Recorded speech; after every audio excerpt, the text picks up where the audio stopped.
Hey everyone, and welcome back to the Sleepless Dossier, the only place where history keeps you up at night. Today, we're pulling the curtain back on the single greatest architectural achievement on the face of the planet, the Great Pyramid of Giza. We're not here to talk about mystical aliens or fluffy theories. We are here to talk about cold, hard logistical facts, the kind that point to a truth so uncomfortable, it's been deliberately buried in plain sight. This is the true history they don't want you to know, a story of power, knowledge, and a conspiracy of silence that has lasted for 4,500 years. I'll be honest, the subject of ancient Egypt has been so thoroughly sanitized for museum gift shops and television documentaries that digging for the real story feels like an act of transgression. But that's what we do here. Before we dive into the inevitable deceptions and the sheer, brutal mathematics of it all, if you appreciate us digging up the facts that keep historians awake, please hit that like and subscribe. It ensures these secrets keep finding their way into the light. All right, dim the lights. This one gets messy. Let's begin not with myth, but with numbers. The numbers are the crime scene. They are the fingerprints the official story can't wipe away.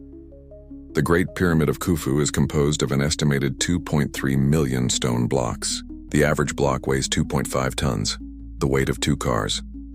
Many, however, are significantly larger. The granite blocks forming the roof of the so-called King's Chamber, transported from a quarry over 800 kilometers away, weigh between 50 and 80 tons apiece. That's the weight of a modern battle tank. The entire structure stands 147 meters tall, with a base covering 13 acres. The precision is terrifying. The sides are aligned to true north with an accuracy that modern architects would need GPS and laser technology to replicate. The casing stones, before they were stripped away, were fitted so perfectly that a knife blade could not be inserted between them. This is the monument. This is the fact on the ground. Now here is the fiction. The official narrative, the one you learned in school, states that this entire structure was built in roughly 20 years during the reign of the pharaoh Khufu. They want you to accept this without question. They present it as a testament to the organizational genius of the Egyptians, a triumph of manpower and royal will. It sounds plausible, heroic even, until you do the math, and when you do, the entire story evaporates into absurdity. Let's break down the tyranny of that 20-year timeline. 20 years is 7,300 days. To place 2.3 million stones in that time, the builders would have to quarry, shape, transport, and perfectly place one block every 4.5 minutes. One multi-ton block, maneuvered into a precise position hundreds of feet in the air. Every 4.5 minutes, 10 hours a day, 365 days a year, for 2 decades straight. No breaks, no holidays, no mistakes. This calculation doesn't even account for the immense time required for site preparation, survey work, or the construction of the massive ramps that the theory requires but for which there is zero archaeological evidence. It doesn't account for the 80-ton granite beams that had to be lifted somehow to the heart of the structure. The logistics are not just impressive, they are statistically impossible under the proposed conditions and with the proposed tools. The timeline isn't just an estimate. It is a deliberate piece of narrative misdirection. It's a number designed to be small enough to fit within a single king's reign, making it a human story.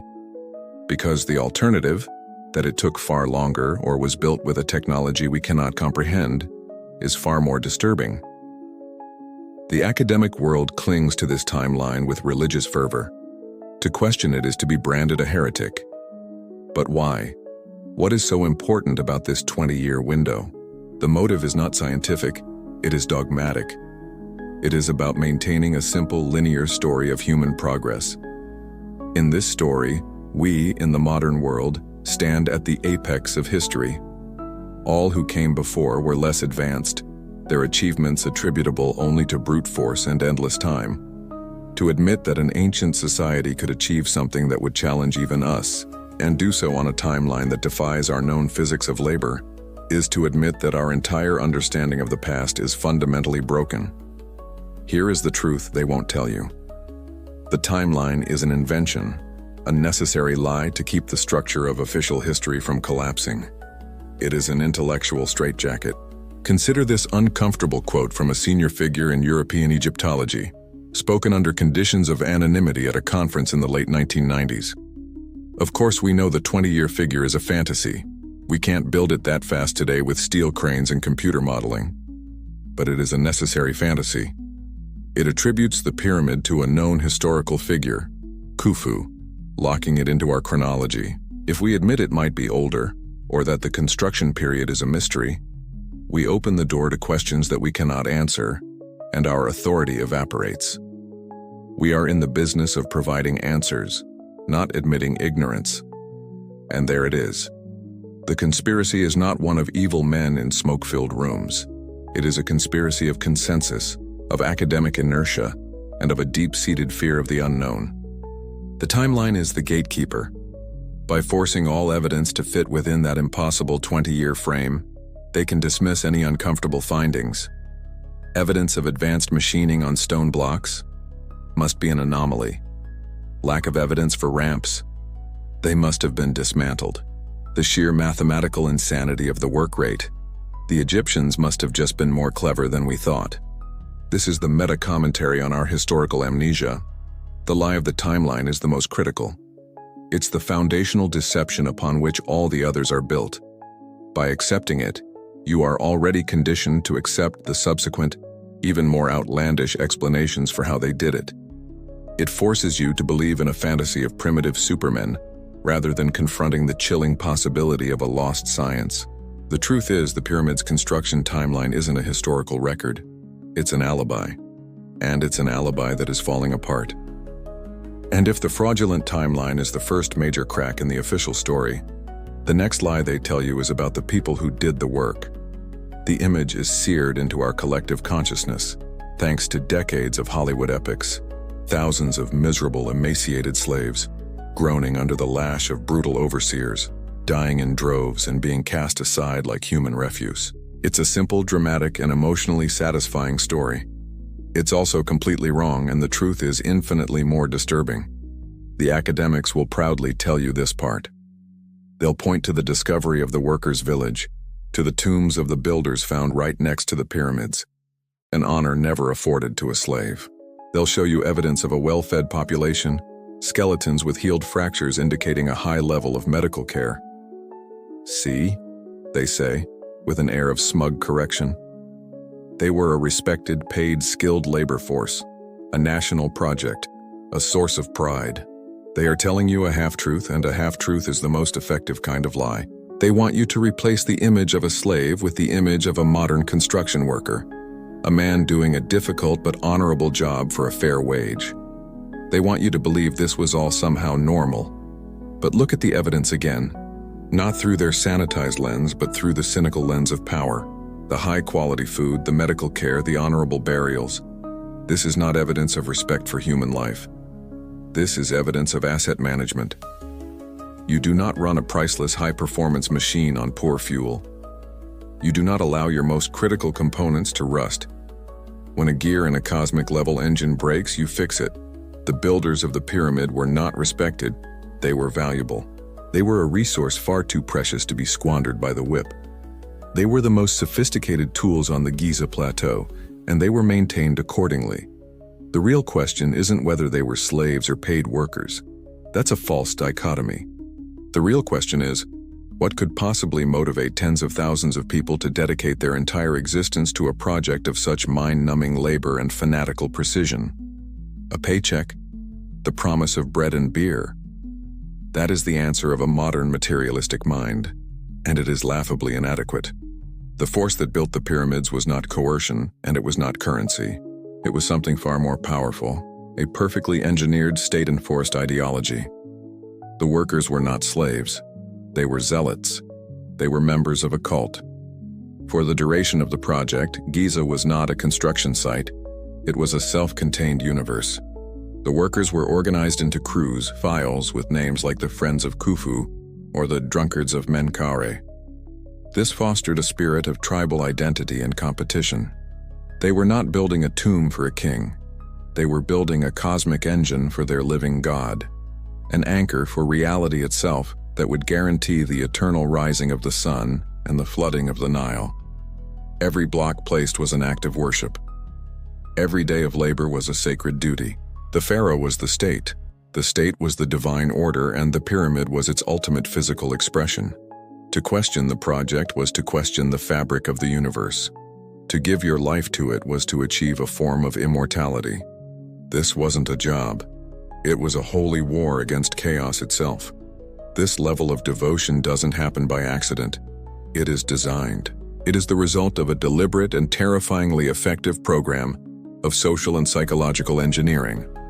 This workforce was psychologically re-engineered to sublimate their individual identities into the collective will of the state. It was a level of control that modern totalitarian regimes could only dream of. A modern historian of social movements and cults had this to say in a private paper on the topic. Here is his uncomfortable quote: "Do not mistake a wage and a tomb for freedom. The most effective prison is not one with walls, but one built in the mind." Giza was the largest open-air indoctrination camp in human history, and its product was not a pyramid, but a new type of human. The state-worshipping fanatic whose every waking thought was dedicated to a singular, monumental purpose. There it is. The workers weren't whipped, they were converted. They were isolated from the outside world, immersed in a culture of ritual and purpose led by a charismatic god-king and promised a stake in eternity. They likely went to their work not with dread, but with a fervor we can barely comprehend. And this is the truly unsettling meta-commentary on the nature of the Egyptian state. We are comfortable with the idea of ancient barbarism, of slaves being forced to do the impossible. We are far less comfortable with the idea of an ancient state that had mastered the art of mass psychological manipulation. A state that could convince its people to joyfully embrace a task that would consume them utterly. The technology used to build the pyramids wasn't just about cutting stone. It was about shaping souls. It proves that the architects of the Old Kingdom were not just masters of engineering and logistics, but of the human psyche itself. And that is a form of power, a form of lost knowledge that is far more intimidating than any stone monument. It's a blueprint for a perfect, frictionless society, where everyone knows their place and performs their function with religious passion. And it is terrifying. A workforce of fanatics, a human machine engineered for a singular purpose, is a terrifying concept. But even zealots must eat. Even a perfectly indoctrinated mind cannot function without fuel for the body. And this brings us to the next pillar of the official story that crumbles under the slightest pressure. The logistics of keeping the Giza project alive. The official narrative paints a quaint picture of barges laden with grain sailing up the Nile, of an efficient bureaucracy managing granaries and bakeries, of a grateful nation happily contributing to the pharaoh's eternal glory. It is a sterile, bloodless fantasy that deliberately ignores the horrifying mathematical reality of the situation. This wasn't a camping trip. It was the permanent installation of a city-sized population in a barren, inhospitable environment for decades. Let's run the numbers again, but this time, let's talk about sustenance. Conservative estimates place the permanent workforce at around 20,000 to 30,000 people. Where did it all come from? The easy answer is the Nile Delta, the breadbasket of ancient Egypt. But a supply chain is not a magical portal. It requires production, storage, transportation, and distribution, all without the benefit of refrigeration or modern transport. Any disruption, a low flood, a crop blight, spoilage, would bring the entire project to a grinding halt. The official story requires you to believe in a system of such flawless efficiency and endless abundance that it could sustain this monumental effort without fail for 2 decades. It asks you to believe that the nation could support this massive, non-productive population, a black hole of consumption, on its agricultural surplus alone with no consequences for the rest of the country. This is the logistical lie of Giza. The truth, which has been systematically erased from the triumphant royal inscriptions, is that the project was not sustained by a happy surplus. It was sustained by a brutal, systematic draining of the entire nation's resources. The real methods were not efficient, they were predatory. For the pyramid to be built, the rest of Egypt had to be bled dry. This wasn't a project supported by the people. It was a parasite that fed on them. Entire regions would have been converted into state-run factory farms, their populations forced into servitude with one purpose: to produce food for Giza. The concept of private property or local surplus would have vanished. Royal agents would have appeared in villages not to collect a tax but to appropriate the entire harvest, leaving behind only the barest minimum for subsistence. This is the uncomfortable secret hidden behind the miracle of Egyptian bureaucracy. It wasn't just efficient, it was ruthlessly absolute. It didn't manage a supply chain, it commanded a nationwide confiscation. A noted yet often sidelined archaeoeconomist who analyzed the resource footprint of the Fourth Dynasty offered this chilling assessment in a research paper that was largely ignored by the mainstream. Here is his uncomfortable quote: "History records Giza as a construction project. The economic data, what little we can reconstruct, shows it was a black hole. It consumed the agricultural surplus of an entire nation for 2 generations. They didn't just supply the workers, they bled the country dry systematically and called it a national triumph. The cost is unrecorded because the victims wrote no history. Think of the consequences. While the pyramid builders, the valuable assets, were well fed, the farmers who produced the food likely starved. While Giza was a hub of monumental activity, the rest of the country was reduced to a hollowed-out support network, its own development and prosperity sacrificed at the altar of the pharaoh's ambition. This explains the almost complete lack of other major monuments or cultural works from this period. The entire creative, economic, and physical energy of a whole society was funneled into this single point on the desert plateau. And this is the meta-commentary that changes everything. The Great Pyramid is not a symbol of a unified, prosperous nation working in concert. It is a monument to the most successful act of internal exploitation in human history. It stands as proof of a state that had achieved such absolute psychological and administrative control that it could literally cannibalize its own population to fuel its agenda. The silence in the historical record isn't an accident. It's the result of a successful cover-up.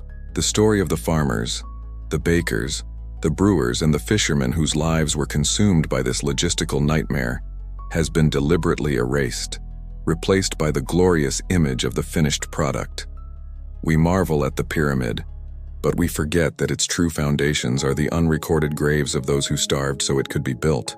So the state engineered the minds of its workforce and bled its own people dry to feed them. They solved the human problems with a terrifying, cold-blooded efficiency. But that still leaves the most stubborn problem of all: the stone itself. Hard, unforgiving, monumental. And this is where the official story, already strained by impossible timelines and sinister social engineering, descends from mere fiction into outright, demonstrable fantasy.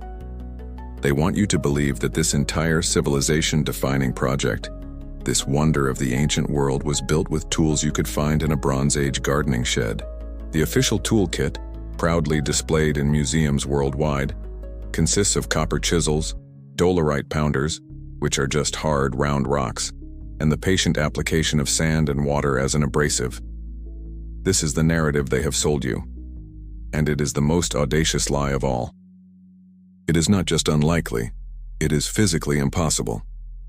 This is not a matter of opinion or interpretation. It is a matter of basic, unyielding physics. Let's talk about the Mohs scale of mineral hardness. It's a simple 1 to 10 ranking of a material's ability to scratch another.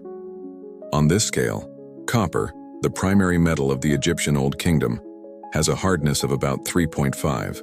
The limestone that makes up the bulk of the pyramid is a bit harder, around a 4. So with immense effort and constant sharpening, you could theoretically carve limestone with copper. But the granite, the material used for the most critical structural elements, the massive beams, the sarcophagi, the inner chambers, is a completely different animal. Granite has a Mohs hardness of 7. A softer material cannot cut a harder material. It cannot be done. You cannot cut a diamond with a lump of chalk. You cannot shape a steel beam with a bronze knife. And you cannot quarry, shape, and finish 80-ton blocks of granite with the precision found in the Great Pyramid using copper chisels. The chisels would buckle, fold, and turn to dust before they made a significant impression on the stone. To suggest otherwise is to ask you to suspend your belief in the fundamental laws of science. Yet this is the cornerstone of mainstream Egyptology. They know the physics don't work, so they invent fantasies of endless time and patience to paper over the cracks, hoping you won't ask too many questions. The stones themselves scream a different story. They are littered with the evidence of a technology so far beyond copper tools that the comparison is insulting. Take the granite coffer in the king's chamber. It is carved from a single solid block of hard granite. The inside is hollowed out with perfectly parallel walls and sharp 90-degree internal corners. This is a feat that would be challenging for a modern machine shop. With primitive tools, it is a joke. Or consider the evidence found by engineers who have studied the sites, not archaeologists trapped by their dogma, but engineers who understand process and tooling. They have found core drill holes in solid granite that show evidence of helical grooves or feed lines. These grooves indicate that the drill was advancing into the granite at a rate hundreds of times faster than what could possibly be achieved by a hand-powered copper tube drill with sand abrasive. The rate of penetration suggests a tool with immense power and rotational speed, a tool that we are not supposed to believe existed. The deception is deliberate. The myth of primitive tools is essential to maintaining the entire house of cards. A materials scientist who has spent years analyzing megalithic structures once remarked in a private correspondence, here is his uncomfortable quote: "An archaeologist can look at a granite box in the Serapeum and say copper tools. A machinist looks at the same box and sees tool marks, feels the flatness of the surface and says, that's impossible." The problem is, the machinists are never invited to write the history books. We're talking about a technology that left no tools behind, only results that scream its existence. They want you to believe in the lie of patience over technology. They want you to imagine tens of thousands of men, slowly, painstakingly rubbing rocks together for a century. It's a romantic, primitive vision that reinforces our own sense of superiority. And this is the great meta-commentary, the real damage done by the copper chisel deception. It forces us to infantilize our ancestors. It robs them of their true genius. By insisting on a primitive toolkit, the establishment effectively censors any inquiry into what they might have actually been using. Was it a form of chemical quarrying? A technology based on sound and vibration that could liquefy or destabilize stone? A tool that worked on principles we have yet to rediscover? The truth is, they have no idea. But they would rather present a comfortable, impossible lie than admit to a deeply uncomfortable, world-altering ignorance. The greatest evidence of this lost technology is not in what we have found, but in what we haven't. There are no mountains of broken copper chisels at Giza. The tools that built the pyramids are missing, and I propose they are missing because they were never there. They were looking for the wrong thing entirely. They were looking for evidence of a primitive brute force approach, because that is the only story they are prepared to tell. If the tools of brute force never existed, then where do we look for the truth?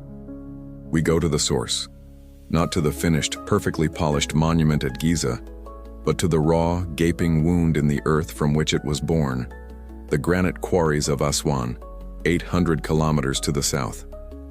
Because it's here, amongst the discarded evidence and the colossal mistakes, that the ghost of the real technology begins to take shape. The textbook story of how they quarried these megaliths is, like so many of their stories, charmingly primitive. They tell you that armies of workers relentlessly pounded the granite with dolerite balls, chipping away at it ounce by ounce for years. Then they would cut narrow slots, jam them with wooden wedges, soak the wedges with water, and wait for the swelling wood to miraculously crack a multi-ton block of stone in a perfectly straight line.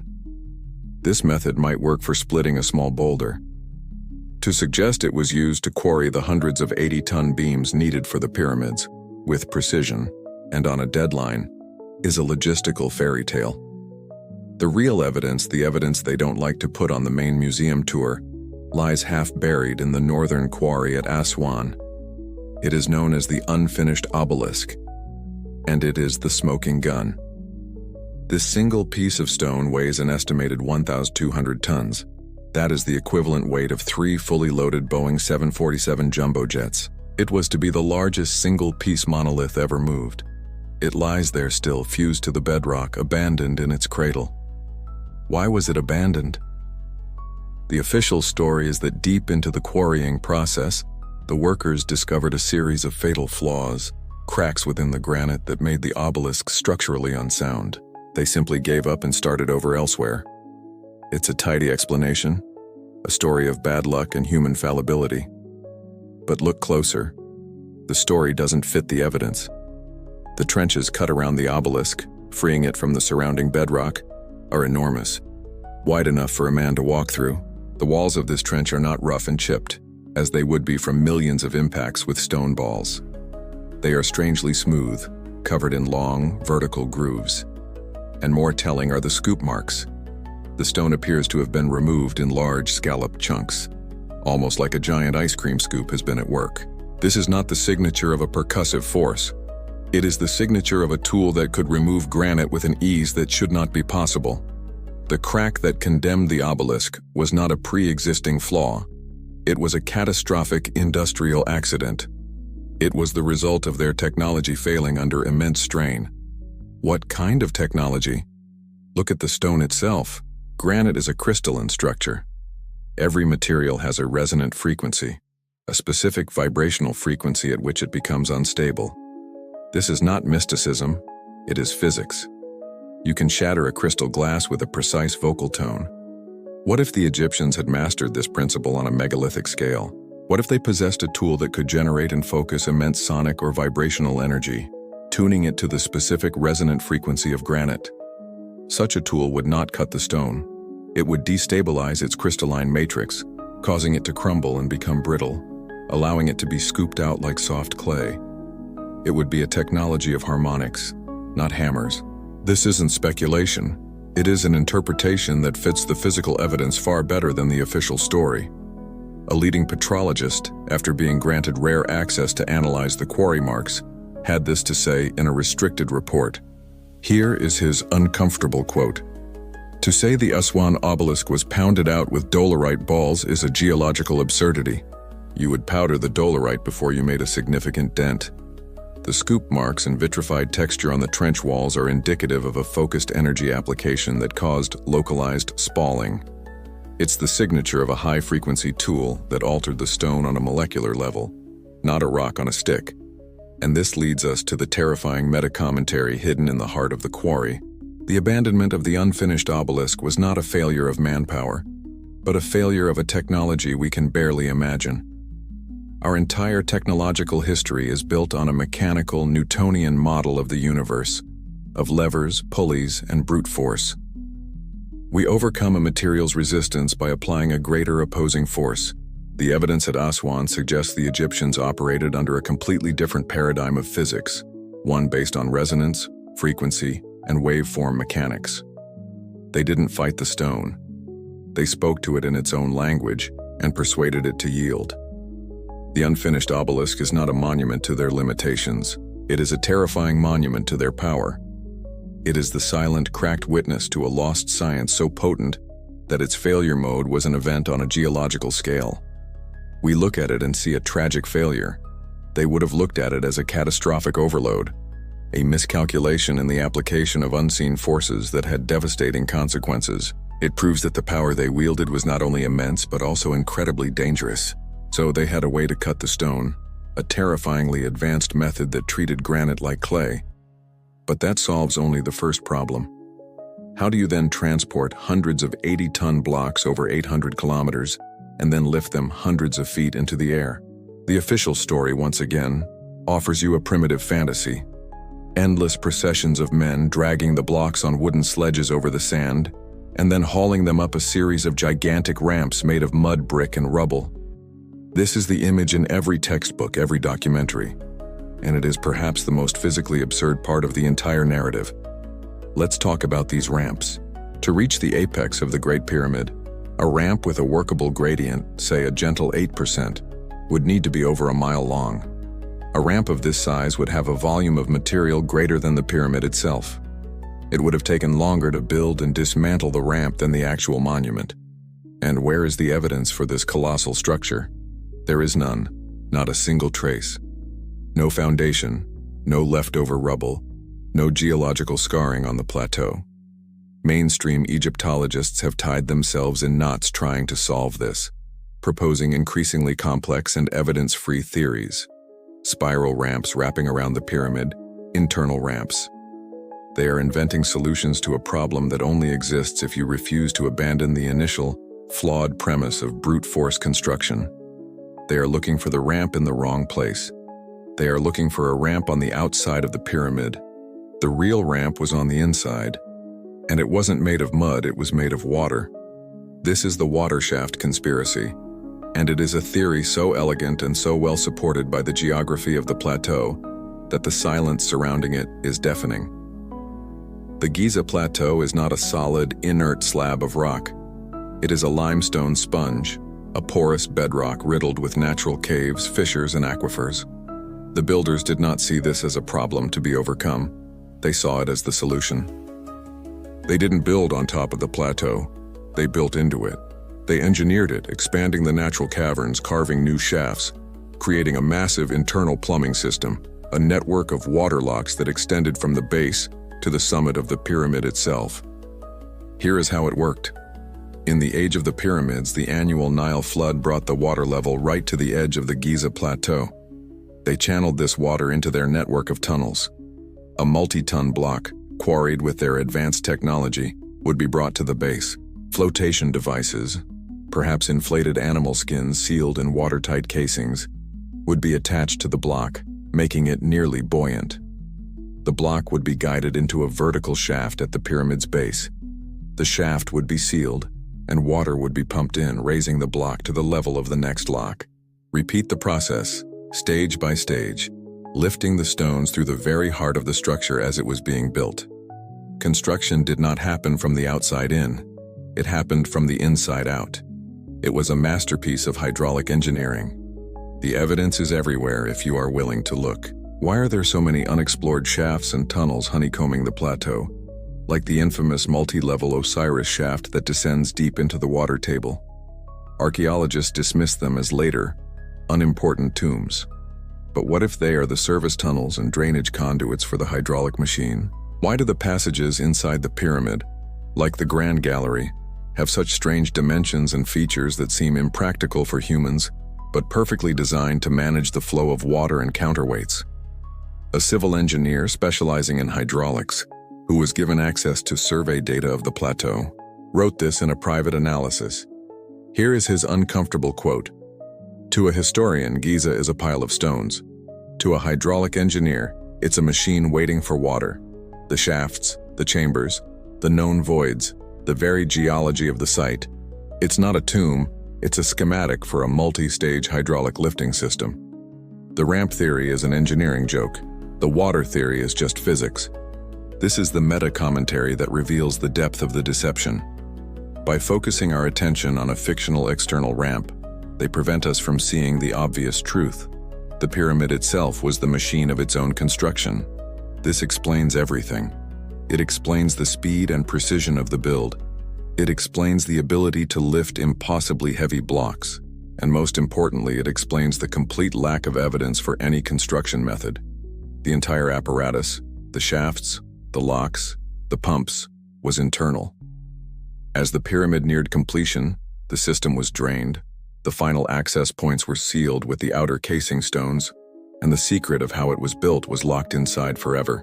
They didn't just build a monument, they built a puzzle box and threw away the key. A machine this complex, a puzzle box of stone and water, a plan this audacious. It doesn't spring fully formed from the mind of a single king obsessed with his own mortality. An operation of this scale requires a knowledge base, a scientific tradition, a lineage of secrets passed down through generations. The official story, recognizing this, gives us a name for this genius: Imhotep. They call him the world's first architect, the polymath vizier to King Djoser of the Third Dynasty, the man who allegedly designed the step pyramid at Saqqara, the precursor to the Giza monuments. He was, they say, a man of such brilliance that he was later deified, worshipped as a god of medicine and wisdom. But this story, like all the others, is a convenient, heroic simplification designed to conceal a much more complex and powerful truth. Imhotep was not the inventor of this knowledge. He was its guardian. The idea that one man, however brilliant, could single-handedly invent stone architecture and then immediately execute it on a megalithic scale is a narrative designed for children. It fits the great man theory of history, which is always easier to digest than the messy reality of power structures and secret societies. The truth is that the science that built the pyramids, the sonic quarrying, the hydraulic engineering, the advanced astronomy, was not the product of the 3rd or 4th dynasty. It was an inheritance, a legacy of forgotten science preserved from a much earlier epoch and guarded with fanatical secrecy by a powerful priestly order. In some texts, they are called the Shemsu-Hor, the followers of Horus. They were a technological and spiritual elite who operated behind the throne. Imhotep was not their founder. He was their public face, the high priest for his generation. His role was not to invent, it was to implement. He was the bridge between the pharaoh's divine will and the priesthood's operational knowledge. This completely reframes the power dynamic of the Old Kingdom. We are taught to see the pharaoh as an absolute monarch, a god on earth whose every whim was law, but the situation was far more precarious. The pharaoh possessed the divine mandate and controlled the human and economic resources of the state. But the priesthood, this secret brotherhood of scientist priests, held the actual technology. They held the keys to the machine. The pharaoh needed them to build his monuments, to secure his immortality, to maintain cosmic order. But he must also have feared them. They wielded a power that was not derived from the gods of the state, but from a body of knowledge whose origins were a mystery even then. This was a tense collaboration, a dangerous balancing act between the crown and the temple. The Great Pyramid projects were not just acts of royal ambition. They were joint ventures between two immense powers, a negotiation between the public face of divinity and the private keepers of its mechanics. A historian specializing in the influence of pre-dynastic secret societies on the Old Kingdom puts it this way. Here is his uncomfortable quote: "To call Imhotep an architect is like calling the Pope a chapel decorator. The title diminishes the reality of the power structure. Imhotep was the guardian of a scientific inheritance that predated the pharaohs. He didn't design a building. He unlocked an ancient arsenal of knowledge on behalf of the state, and likely for a very high price, a price paid in power, influence, and autonomy. This is the meta-commentary that unlocks a hidden chapter of history. It suggests the dynastic Egyptians, the ones we know from the history books, were not the creators of this incredible science, but merely its custodians, and perhaps not even very good ones. It implies a shadow history running parallel to the public record of kings and conquests, a history of knowledge being preserved, wielded, and possibly slowly lost by an organization whose records were never meant to be found. The real power in Egypt, the engine of its greatest achievements, might not have been the man wearing the double crown on the throne, but the man in the priest's robes who understood the harmonics of granite and the pressure dynamics of water. Imhotep's eventual deification takes on a new, more potent meaning in this light. He wasn't just remembered as a wise advisor or a skilled doctor. He was worshipped centuries later as a god because the memory of the incredible, world-altering power he commanded on behalf of his order lingered in the cultural consciousness. He was the man who knew too much, the public face of a secret that built eternity out of stone. So if this immense power, this legacy of forgotten science, was held by a secret priesthood, it begs the most obvious question in all of history. Where are their records? Where are the blueprints? Archaeologists have scoured the sands for 2 centuries.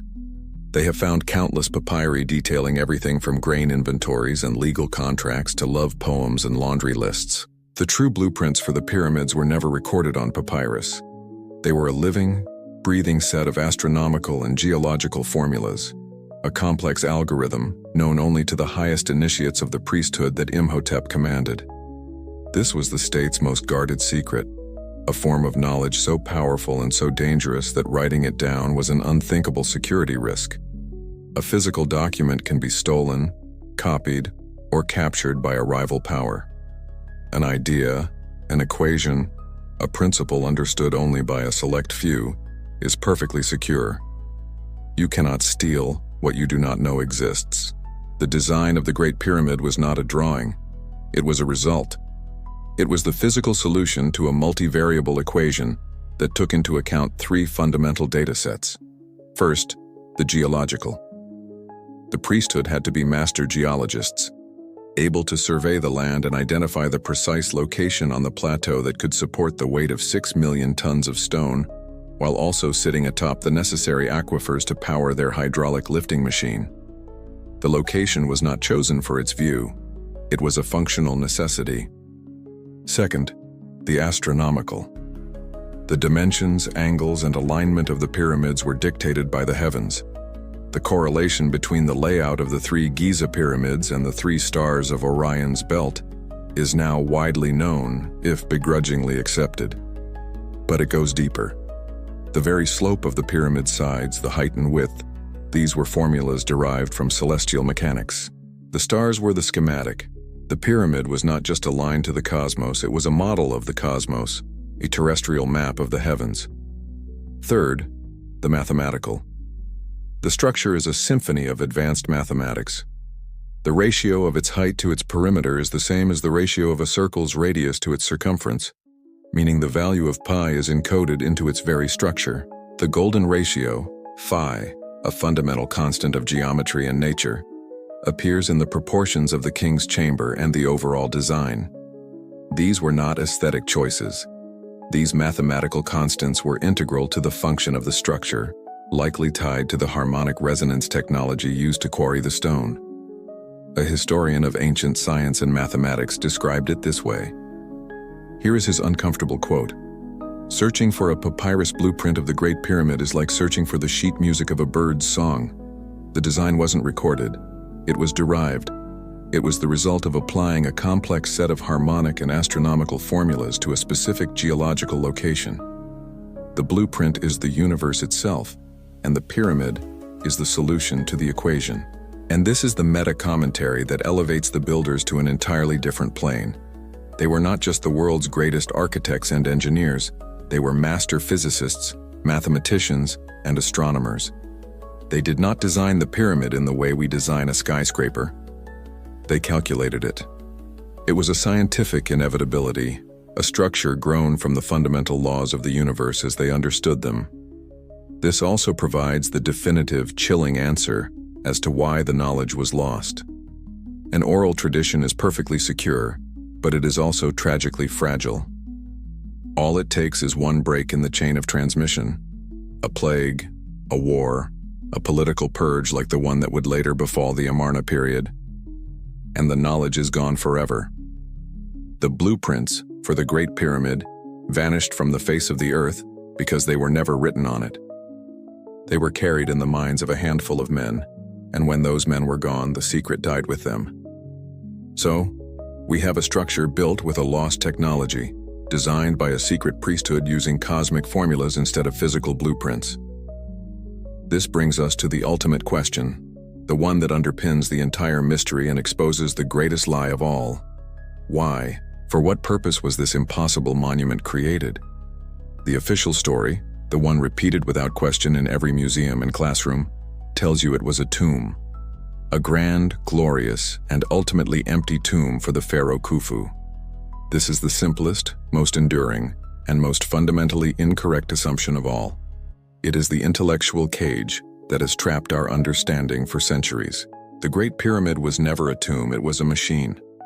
Let's start by committing heresy and dismantling the tomb theory. For a structure to be a tomb, it must, at a minimum, show some evidence of being used for a burial. The Great Pyramid has none. The pharaoh's body was never found.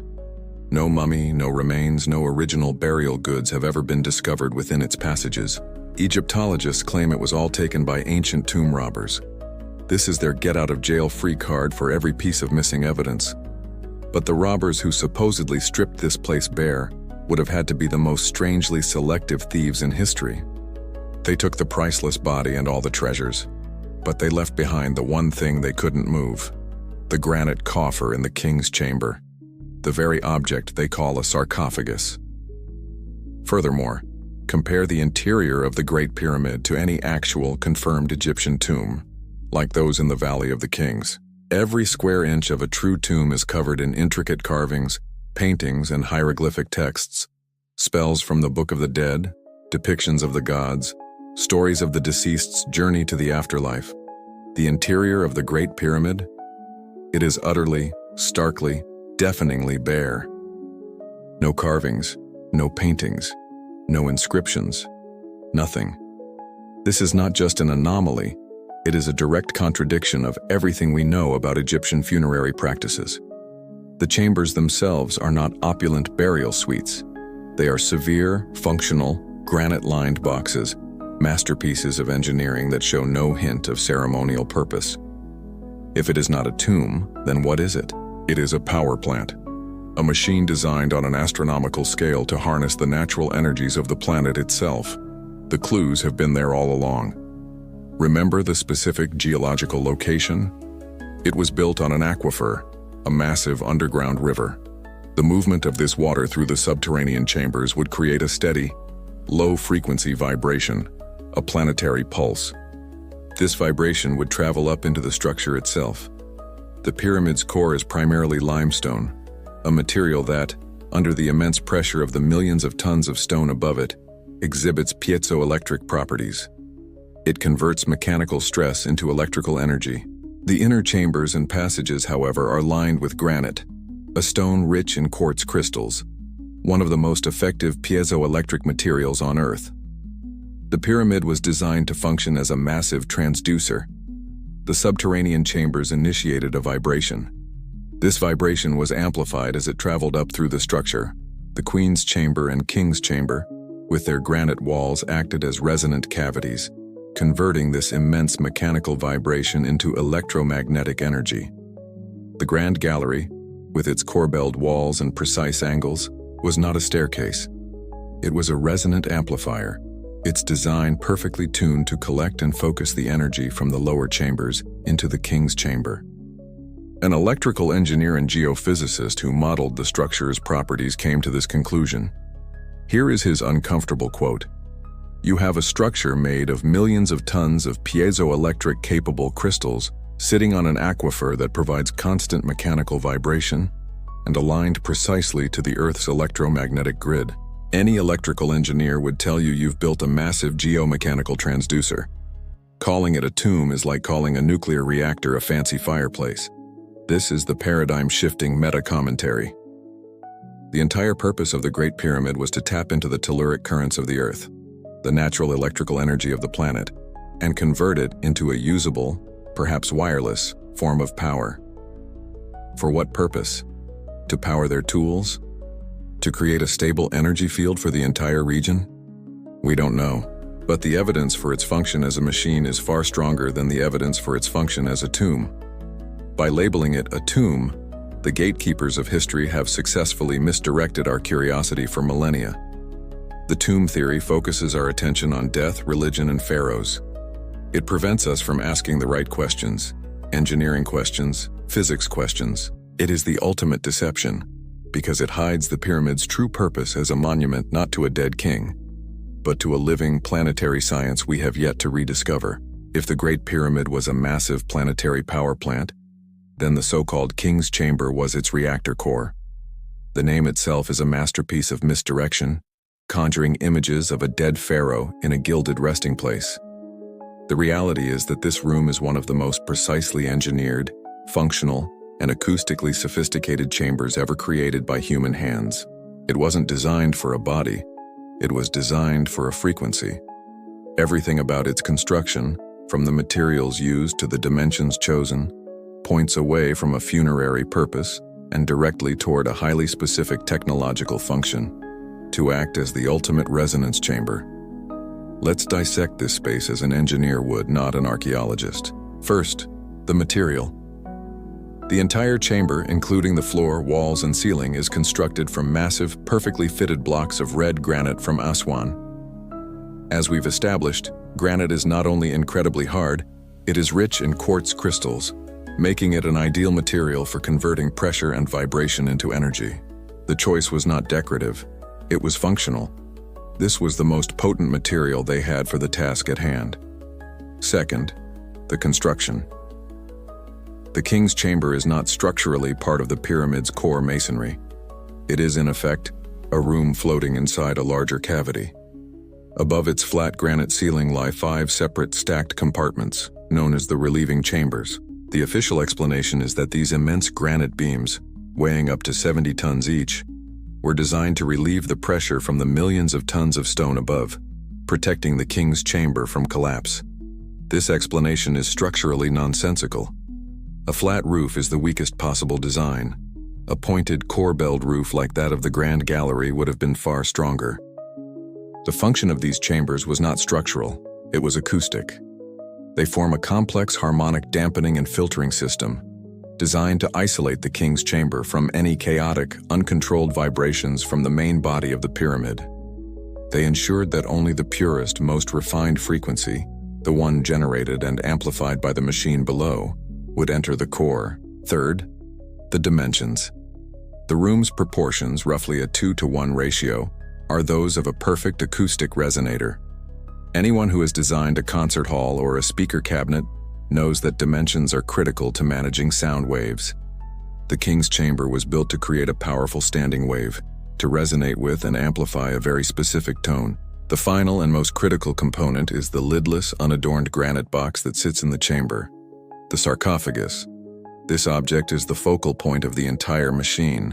It is a finely tuned transducer. Independent researchers have conducted acoustic experiments in the chamber, and the results are stunning.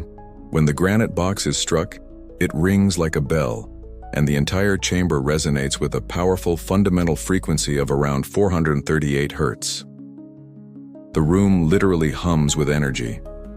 An acoustical physicist who reviewed the data from these experiments had this to say. Here is his uncomfortable quote: "Forget the archaeology for a moment and look at the physics.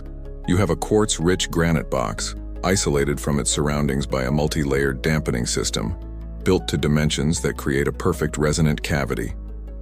The sarcophagus at its center is a transducer designed to vibrate at a specific frequency. This isn't architecture, it's a schematic for a high-power acoustic resonator. It was built to hum. And this is the meta-commentary that changes our entire perspective. The whole purpose of this 6 million-ton structure, the geological placement, the hydraulic pumps, the resonant passages, the amplifying Grand Gallery, was to create, refine, and focus a powerful vibration that would cause this one granite box in this one room to resonate at a precise frequency. This is not a ritual. This is not a religious ceremony. The generation of a specific stable frequency is the signature of an advanced technology. It's a power source. It's a signal. It's the output of a machine. By calling it the king's chamber and the box a sarcophagus, the gatekeepers of history have ensured that we look at the core of a power station and see only a bedroom. It is the most effective kind of intellectual sabotage because it has prevented us for centuries from understanding what this machine was actually built to do. A machine that generates a specific, powerful energy field, a reactor core that hums with a refined frequency. This begs the next logical question. What did they do with this power? Was this ambient wireless energy captured and used by other pieces of technology? The official history says no, of course not. Their world was a primitive one, lit only by the flickering flames of animal fat lamps and torches. But this official story runs into a very simple, very stark problem: the complete and utter lack of soot on the ceilings of the inner chambers of the pyramids, and the intricate miles-long passages of the tombs in the Valley of the Kings. To paint those masterpieces of funerary art, artists would have needed a source of clear, bright, and above all clean light for thousands of hours. Torches would have blackened the ceilings and consumed all the oxygen. A strange, deeply controversial carving, hidden in a dark subterranean crypt in the Temple of Hathor at Dendera, suggests an answer. It suggests they had a source of clean, safe electric light. The carving is famously known as the Dendera light.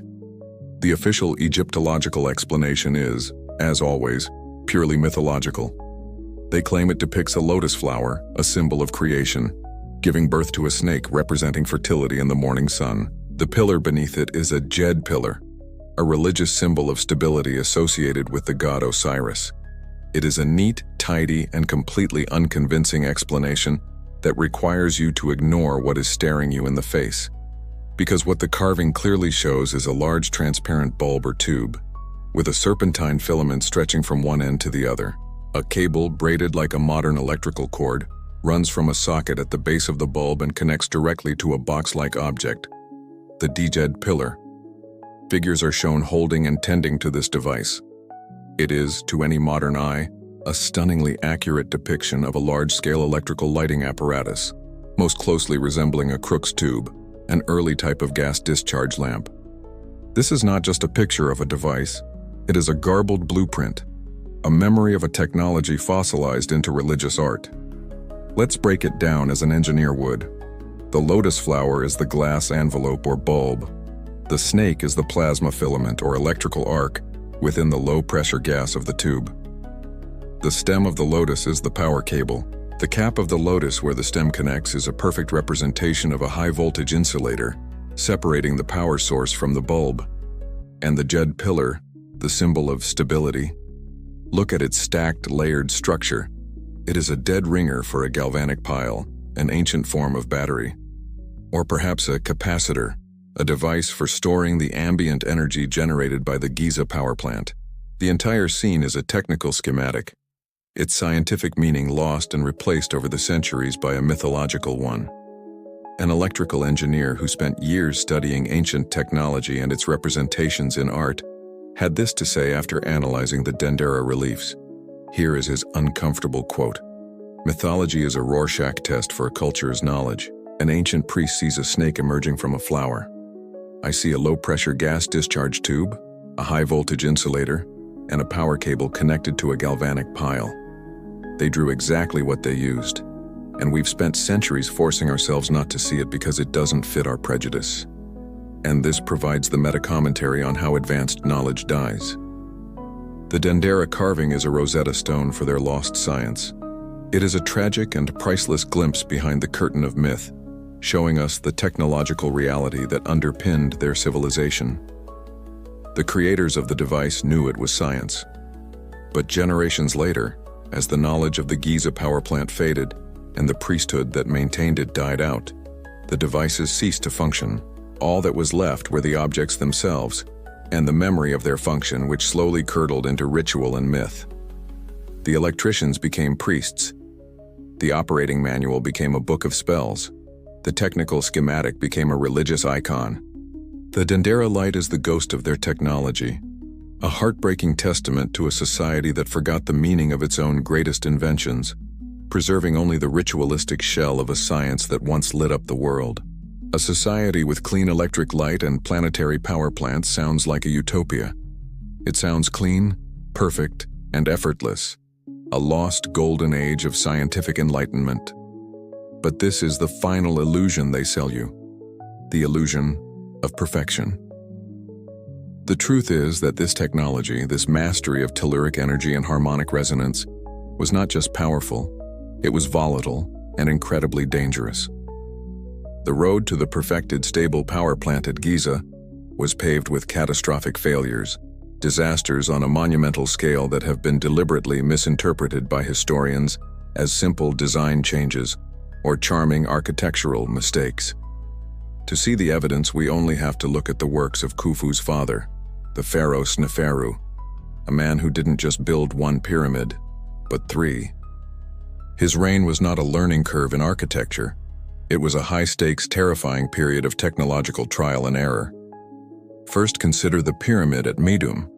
It began as a step pyramid and was later converted into a true pyramid, only to collapse in antiquity, leaving a strange tower-like core surrounded by a mountain of its own rubble. The official story is that the outer casing stones were poorly founded and simply slid off. It's presented as a lesson in masonry, a classic architectural failure. But this explanation doesn't account for the sheer violence of the destruction. This was not a gentle slide.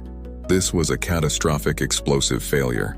In our power plant model, the Meidum Pyramid was a prototype, an early attempt to bring a reactor online. The collapse was not a structural failure, it was a meltdown, an uncontrolled resonance cascade, a feedback loop in the energy they were trying to harness that literally shook the structure apart from the inside out, blowing the outer casing off with explosive force. Having learned from this disaster, They tried again at a site called Dashur. Here they began what is now known as the Bent Pyramid. They started at a steep, ambitious angle of 54 degrees, the same angle that had failed so spectacularly at Meidum. The official story is that partway through construction, the architects realized the angle was too steep and was causing structural instability, so they prudently changed it to a much safer 43 degrees for the top portion, giving the pyramid its iconic bent look. Again, a charming story of primitive builders learning on the job. The truth is far more immediate and terrifying.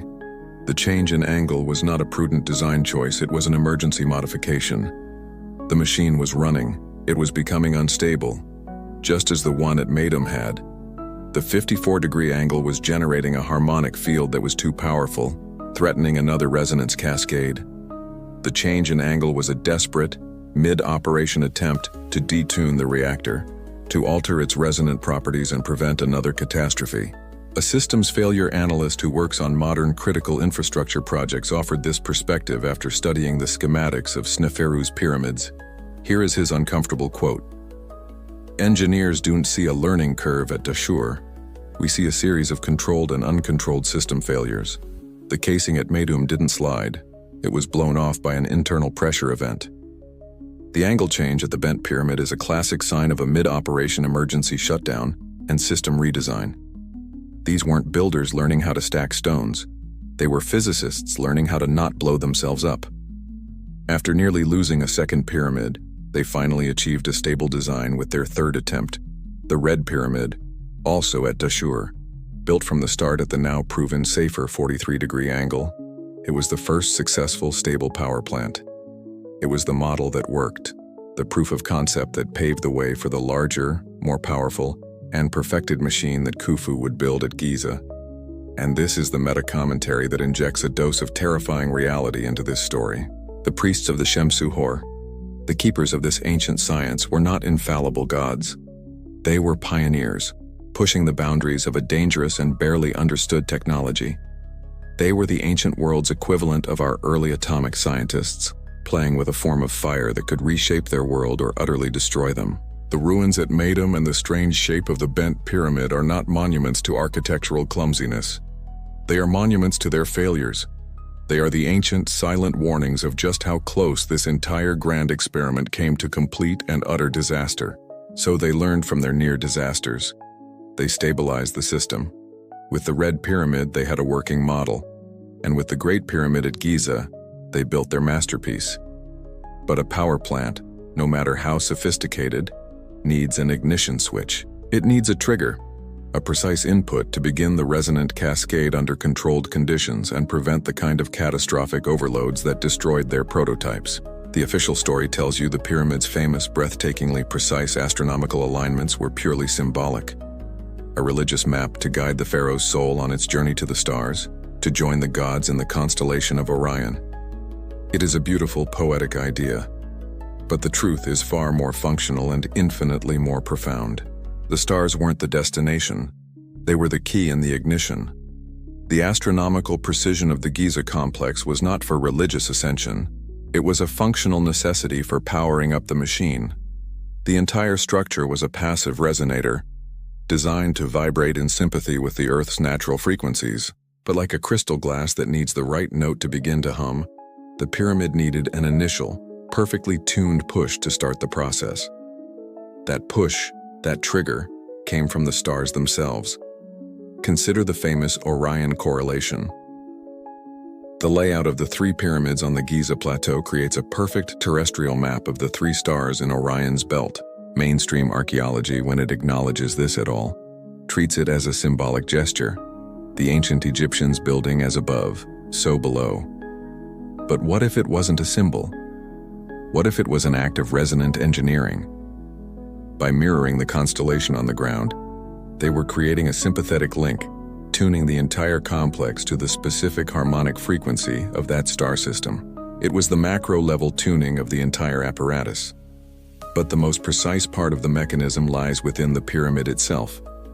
The so-called air shafts, two narrow 4.5-inch wide passages leading from the king's and queen's chambers up through the body of the pyramid to the outside, are not for ventilation. They are waveguides. They are precisely angled channels designed to do one thing, at a very specific moment in time, to create a direct line of sight to a specific star, collecting and funneling its energy, be it light, radiation, or some other particle we don't yet understand, directly into the reactor core. Research has shown these shafts target significant stars. The southern shaft of the King's Chamber points directly to Alnitak, the brightest star in Orion's belt. The southern shaft of the Queen's Chamber targets the star Sirius. These were not random choices. They were the inputs for the machine. Imagine the power-up sequence. On a specific day of the year, at a specific hour of the night, as the Earth rotated into the correct position, the waveguide from the King's Chamber would achieve a perfect, unobstructed alignment with its target star. The stellar energy would travel down this narrow channel, a focused beam, and strike the quartz-rich granite of the chamber. This precise external frequency was the trigger, the ping that kick-started the piezoelectric effect in a controlled, predictable way. This, in turn, began the feedback loop with the telluric vibrations from the Earth, and the entire pyramid would begin to hum, powering up into a stable, resonant state.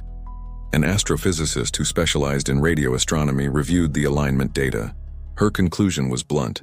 Here is her uncomfortable quote. "To an astronomer, the Giza complex isn't architecture, it's a phase-locked array.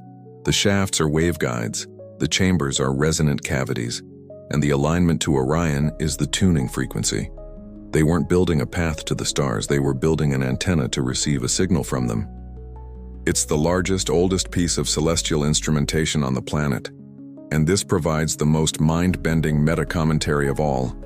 The pyramid was not just a planetary machine, its design was interstellar. It integrated the energy of the Earth with the energy of the cosmos. The power of our world was unlocked with a key from the distant heavens. The religious myths of the pharaoh traveling to the stars are the garbled, decayed memory of this technical process.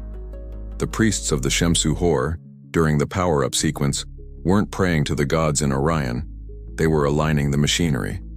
They were waiting for the celestial lock to click into place so they could turn the key and switch on their world, a technology that could harness the power of the planet, switched on by the stars themselves.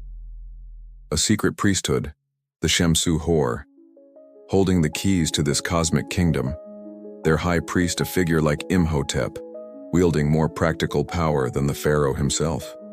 They must have been untouchable, revered as the living engines of civilization, but any student of history, any cynical observer of power, knows that there is no power so great that a king will not covet it, fear it, and ultimately seek to destroy it. The great tragedy, the turn that plunged the world back into darkness, was not an accident. The knowledge of the pyramids wasn't lost in the shifting sands of time. It wasn't slowly forgotten. It was murdered. The knowledge was not lost over time. It was deliberately eradicated in a violent purge by a pharaoh who feared its power. This is the secret hidden within the historical collapse at the end of Egypt's Old Kingdom. Historians call this the First Intermediate Period, a time of chaos, famine, and the breakdown of central authority. They explain it with vague theories about climate change and political infighting. But this is a smokescreen. The chaos was not the cause of the collapse. It was the result. The result of a brutal, targeted, and terrifyingly successful coup against the scientific elite. Imagine the power dynamic in the generations after Giza. The pharaoh is the divine figurehead, the symbol of the state. But the Shemsu Hor are the ones who make the lights turn on. They are the ones whose knowledge of astronomy and harmonics maintains the stability of the power plants. They are the ones who hold the keys to the advanced tools and technologies that are the foundation of the state's power. For a paranoid or ambitious pharaoh, this is an intolerable situation. To have a parallel power in your own kingdom, a group whose knowledge you cannot replicate and whose influence rivals your own, it's a threat that cannot be allowed to stand. The decision was made. It was better to rule a world in darkness than to be a puppet king in an enlightened one. The purge, when it came, would have been swift and merciless. This wasn't a civil war. It was an extermination, an intellectual genocide. The pharaoh's soldiers would have descended on the priesthood's enclaves, their temples, their libraries, their workshops. Any physical records, schematics, star charts, mathematical treatises would have been burned to ash. But the real targets were the priests themselves. The knowledge, as we've established, was primarily an oral tradition, a series of complex formulas held in the minds of the initiates. The only way to destroy the knowledge was to break the chain of transmission, to kill the teachers before they could pass on their secrets to the students. The goal was not just to defeat them, but to erase them and their science from the pages of history.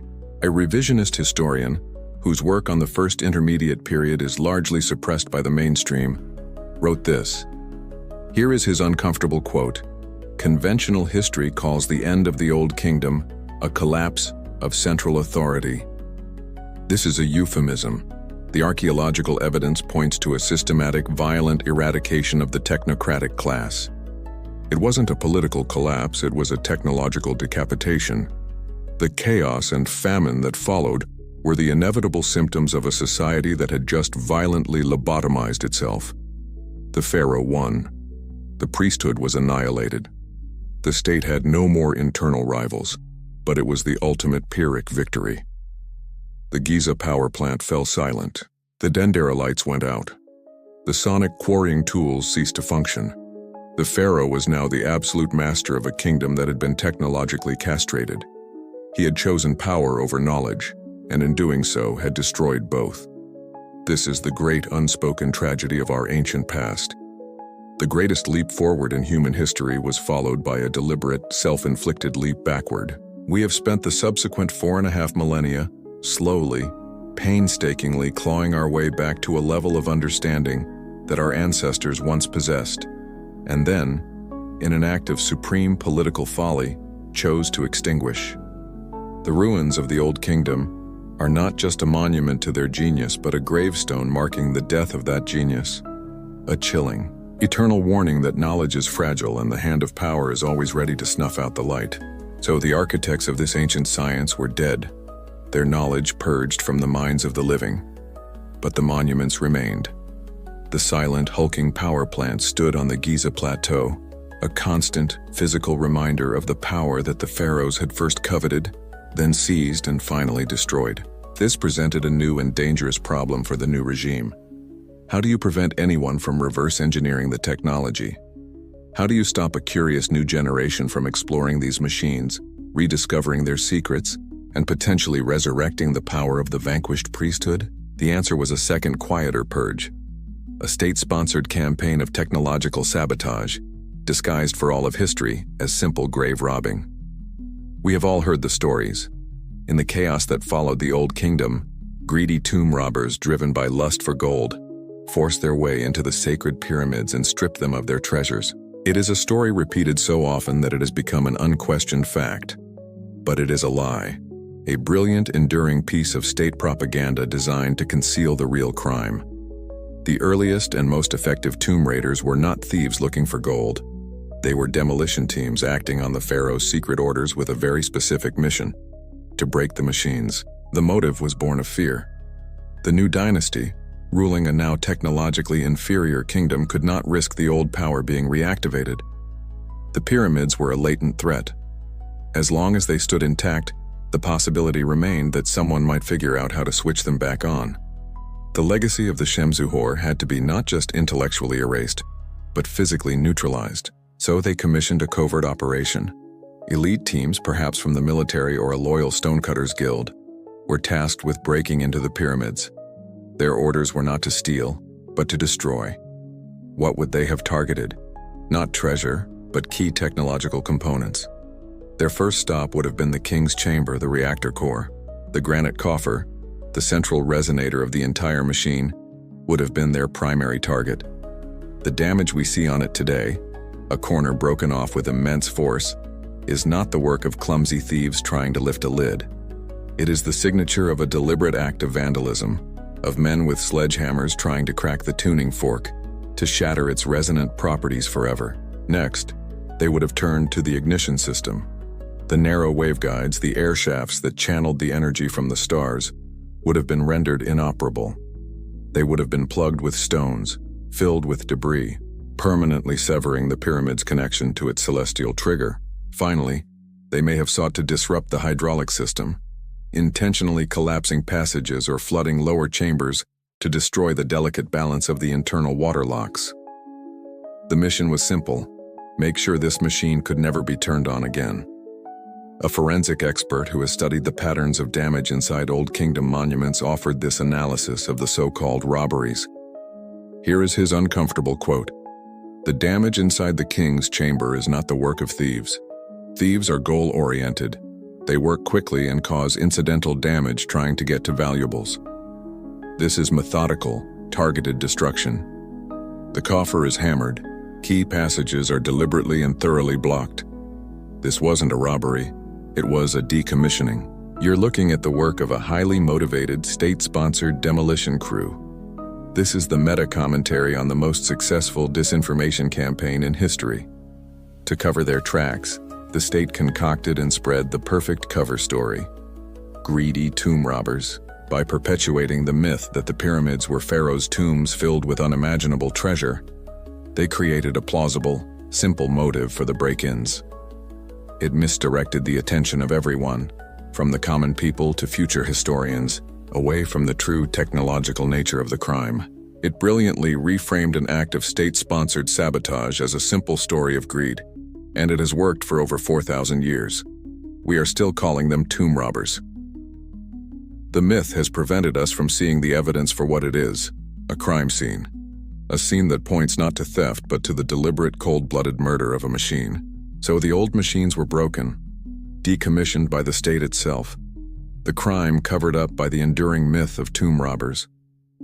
The priesthood was gone, the knowledge purged. This new reality created the single greatest pivot in Egyptian history, the answer to a question that has puzzled historians for centuries. Why, after achieving the impossible masterpieces of the 4th dynasty at Giza, did they just stop? Why did the age of the giant, megalithic pyramids, which lasted for only a few intense generations, end so abruptly? The textbook answer is, as always, deceptively simple and comfortably mundane. They tell you it was a matter of economics. The projects were too expensive. They tell you it was a shift in religious focus, with the solar cult of Ra demanding smaller sun temples instead of massive pyramids. They tell you it was a choice. It was not a choice. The abrupt end of megalithic pyramid construction was not an economic decision or a religious fad. It was the direct inevitable result of losing the technological keys. It's simple. They stopped building them because they no longer knew how. The purge of the Shemsu Hor, the scientist priests, had been lethally effective. The chain of knowledge was broken. The astronomical formulas, the understanding of sonic engineering, the mastery of hydraulics and telluric energy. It was all gone. The later pharaohs of the 5th and 6th dynasties found themselves in a bizarre and desperate position. They were heirs to a legacy of god-like power that they could not, for the life of them, replicate. But the tradition, the expectation, demanded a pyramid. The Giza complex, its original function now a forgotten state secret, was seen as the ultimate symbol of royal power. So they did what any society that has lost its way does. They started to imitate. They began to build cargo cults. The pyramids built after the Giza era are a tragic, crumbling testament to this technological amnesia. Superficially, they look the part. They have the right shape. But in every other respect, they are a pathetic imitation. Instead of millions of multi-ton, perfectly fitted limestone and granite blocks, they were built with shoddy, crumbling rubble cores, and then faced with a thin veneer of casing stones to hide the shoddy work within. They are, without exception, dramatically smaller and have collapsed into little more than hills of sand and debris. This is not the work of a civilization that chose a different path. This is the work of a civilization that had forgotten the path entirely. They were like a tribe on a remote island building a wicker airplane because they saw a real one land there once. They were mimicking the external form with a profound and total ignorance of the internal mechanics. A leading archaeologist who has controversially argued for a technological collapse model of the Old Kingdom writes, here is his uncomfortable quote: "The pyramids of the 5th dynasty are not an evolution. They are a tragic imitation. An engineer can see it instantly. The material science is gone, the precision is gone, the scale is a joke. They are not a continuation of Giza. They are a confession of ignorance. They are monuments to the fact that the builders had become mere priests, performing a ritual they no longer understood. And here we see the final tragic turn of the screw. It is in these later inferior pyramids that we see the first appearance of the famous pyramid texts. The walls of these crumbling structures are covered in the very hieroglyphic spells and funerary inscriptions that are so conspicuously absent from the Great Pyramids of Giza. This is the smoking gun. This is the precise moment in history when the machine truly became a tomb. The function was forgotten, the science was lost, and all that remained was a garbled religious memory. They no longer knew how to power up the reactor, so they covered its walls in prayers, hoping to achieve with magic what their ancestors had achieved with science. This is the meta-commentary buried under the rubble of Saqqara. The decline of the Pyramid Age was not a graceful transition, it was a catastrophic fall off a technological cliff. These later pyramids are the saddest monuments on Earth. They are not just the tombs of forgotten kings, they are the tomb of a forgotten science, a heartbreaking memorial to a society that had lost its own magic and was desperately trying and failing to remember the words to the spell. So the science died, and the cargo cult of religion took its place. For millennia, the pyramids stood silent, their true purpose forgotten, shrouded in layers of myth, superstition, and the crumbling imitations of later dynasties. This was the scene, the cold case, that greeted the first modern investigators in the 19th century, the swaggering, colonial-era Egyptologists of Victorian Europe. They came with their Bibles, their measuring tapes, and their unshakable, deeply ingrained belief in their own cultural and intellectual superiority. And when they were confronted with physical evidence on the Giza Plateau that radically contradicted their worldview, they did what all dogmatic systems do. They ignored it, they explained it away, or they buried it under a mountain of convenient self-serving theory. The entire field of modern Egyptology was founded on a bed of willful blindness. To understand why, you have to understand the colonial mindset. The British, French, and German empires of the 19th century built their global dominance on a narrative. It was a story they told themselves in the world, that they represented the pinnacle of human progress, the apex of science, reason, and civilization. The moral justification for their colonial enterprises depended on the rest of the world being primitive, superstitious, and backwards. The idea that an ancient African civilization, a culture they viewed as despotic and decadent, could have possessed a science that rivaled or even surpassed Victorian engineering was not just an academic curiosity, it was a threat. It was ideologically intolerable. It undermined the very foundation of their proclaimed superiority.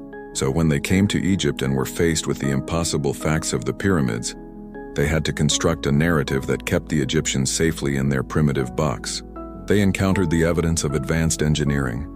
Granite boxes cut with a precision their own machine shops couldn't match, drill cores with grooves indicating immense rotational power, and the sheer logistical impossibility of the scale.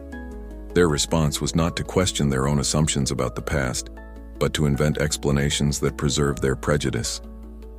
This is the birthplace of the enduring myths of slave labor and primitive tools. They weren't conclusions based on evidence, they were theories created in defiance of it. The impossible precision was attributed to the Oriental mind's capacity for infinite patience, a backhanded compliment that frames genius as little more than obsessive, mindless craft. The perfect case study is the father of modern Egyptology himself, Sir William Flinders Petrie. Petrie was, in many ways, a brilliant and meticulous surveyor. He was the one who first documented, in excruciating detail, the very evidence of advanced machining that contradicts the official narrative. He measured the tool marks. He analyzed the drill cores. He saw with his own eyes that something was profoundly wrong with the copper chisel theory. But he could not or would not make the final logical leap. Trapped by the intellectual prison of his era, he could not accept the possibility of a lost high technology, so he tried to explain it away, famously proposing that the Egyptians must have used saws and drills tipped with diamonds or corundum. It was a desperate guess, an attempt to explain the impossible results with a theoretically possible, if completely unsupported, primitive tool. There is zero archaeological evidence for the existence of such tools. He saw the truth, and then he flinched. A cynical contemporary, writing in a private letter after a dispute with Petrie, had this to say. Here is his uncomfortable quote. Petrie measures the work of gods and, bound by the prejudices of his age, attributes it to men with better saws. He has meticulously documented a miracle, and then, for the sake of his reputation and the comfort of the British Museum, has declared it to be merely a curious feat of manual labor. He sees the evidence, and he is actively choosing not to understand it. And this is the devastating meta-commentary. The original sin of Egyptology is that it was founded as a colonial project. Its foundational theories were designed to reinforce a worldview of European supremacy. And because Petrie and his contemporaries were the fathers of the field, their biased conclusions became enshrined as dogma. Generations of archaeologists have built their careers upon this flawed foundation, creating a self-policing academic culture that aggressively resists any theory or evidence that challenges the original colonial narrative. We are still living in the intellectual shadow of these men. They didn't just discover ancient Egypt, they invented a version of it that suited their own agenda, and we have been trapped in their story ever since. For over a century, the dogma established by the Victorian fathers of Egyptology has held firm. The pyramid was a tomb, built with primitive tools by a despotic king, end of story.